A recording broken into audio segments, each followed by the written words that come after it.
കൊട്ടാരങ്ങളുടെ നഗരം എന്നാണ് മൈസൂർ അറിയപ്പെടുന്നത്.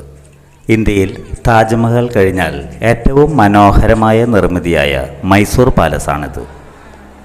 ഓരോ വർഷവും 27 ലക്ഷം പേർ സന്ദർശിക്കുന്ന ആഡംബര കൊട്ടാരം 14-ാം നൂറ്റാണ്ടിൽ ആദ്യം നിർമ്മിച്ചപ്പോൾ പൂർണ്ണമായും തടിയിൽ തന്നെയായിരുന്നു.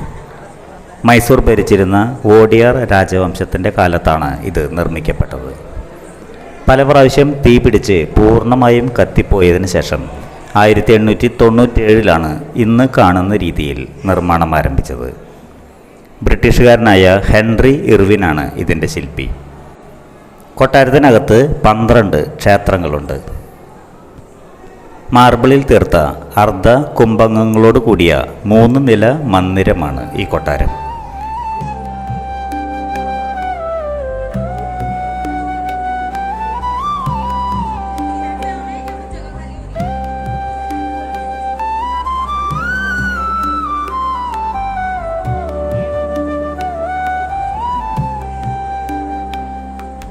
ഇതിവിടുത്തെ പ്രധാന നടുത്തളമാണ്.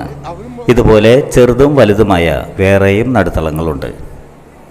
പഴയകാലത്തെ ഫാനുകളും അലങ്കാര വിളക്കുകളും ഇപ്പോഴും അതുപോലെ നന്നായി സംരക്ഷിച്ചിട്ടുമുണ്ട്.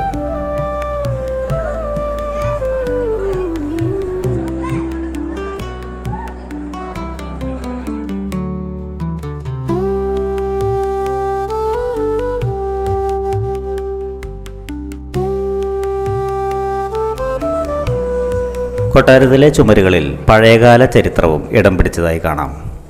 14-ാം നൂറ്റാണ്ട് മുതലുള്ള രാജകുടുംബാംഗങ്ങളുടെ ചിത്രങ്ങളും ഭംഗിയായി വരച്ചു വച്ചിട്ടുണ്ട്. കൊട്ടാരത്തിൽ അന്ന് ഉപയോഗിച്ചിരുന്ന രത്നപ്പെട്ടികളും സമ്മാനങ്ങളും പ്രദർശനത്തിനുണ്ട്.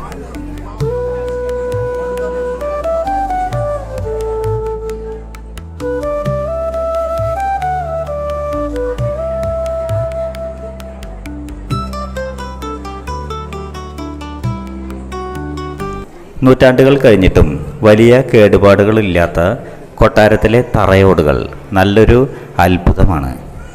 അതുകൊണ്ട് തന്നെ കൊട്ടാരത്തിനകത്ത് പാദരക്ഷകൾക്ക് അനുമതിയില്ല.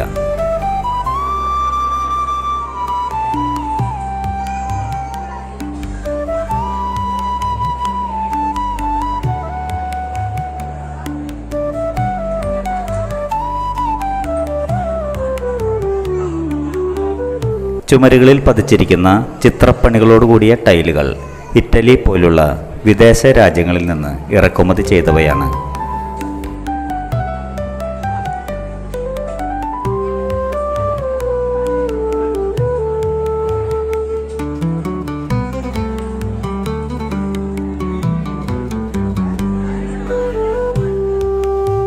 തനി സ്വർണത്തിൽ തീർത്ത രാജസിംഹാസനം മറ്റൊരു അത്ഭുതമാണ്. ആനക്കൊമ്പിൽ തീർത്ത അലങ്കാര വസ്തുക്കളും തനിമ നഷ്ടപ്പെടാതെ ഇവിടെ സൂക്ഷിച്ചിട്ടുണ്ട്.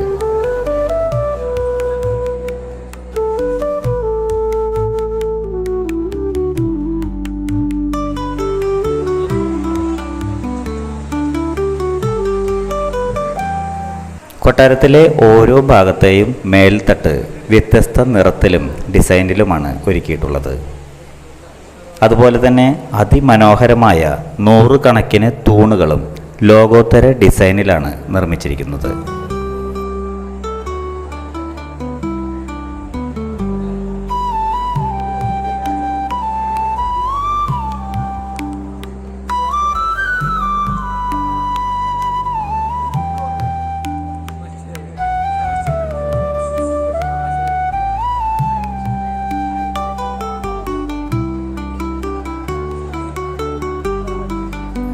ഇതാണ് ഇവിടുത്തെ ദർബാർ ഹാൾ.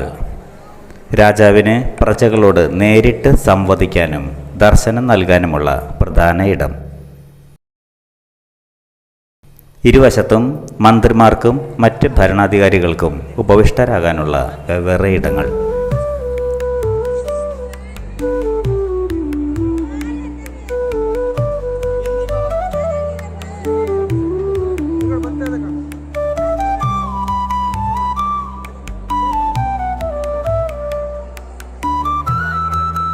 കൊട്ടാരമുറ്റം അതിവിശാലമാണ്.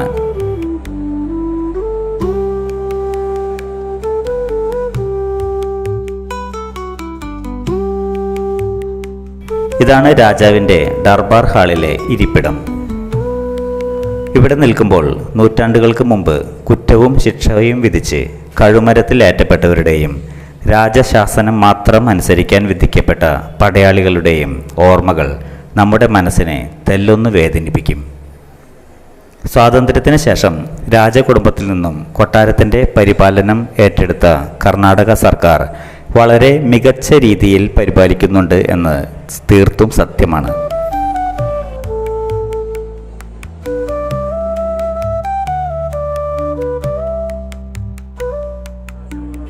മച്ചിനും മുകളിലുള്ള തടിയിൽ തീർത്ത കൊത്തുപണികൾ ഇതിവിടുത്തെ മറ്റൊരു രാജസദസ്സാണ്.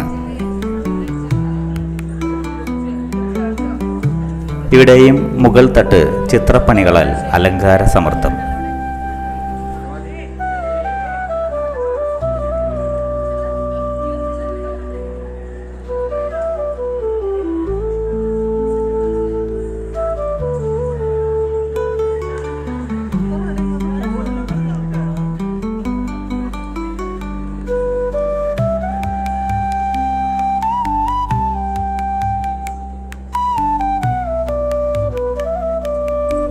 മുകൾ നിലയിൽ നിന്നും വൃത്ത ഗോവണിയിലൂടെ പുറത്തേക്ക്.